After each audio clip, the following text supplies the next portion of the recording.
Pemirsa, sudah sebanyak 3.235 orang pekerja yang ada di seluruh Kalbar dirumahkan.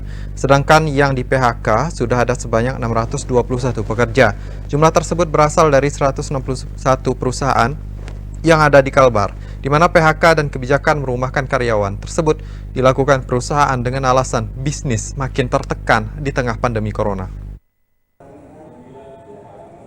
Berdasarkan data dari Dinas Tenaga Kerja dan Transmigrasi Provinsi Kalimantan Barat, sejak 3 April hingga 24 April kemarin, sudah ada sebanyak 621 karyawan yang di PHK dan 3.235 yang dirumahkan.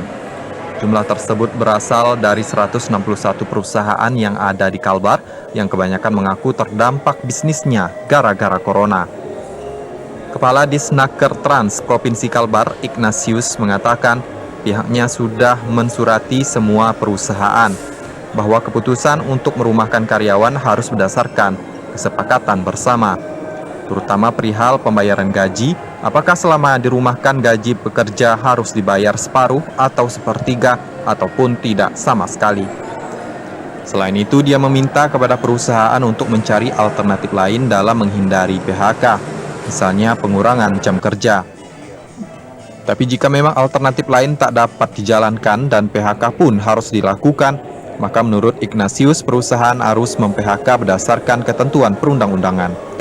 Kalau PHK, tetap ketentuan mengenai PHK itu berlaku.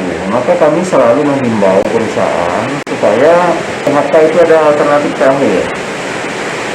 Kalau memang masih dimungkinkan, silakan cari teknik lain, apakah pengurangan jam kerja atau dirumahkan sementara, kan itu.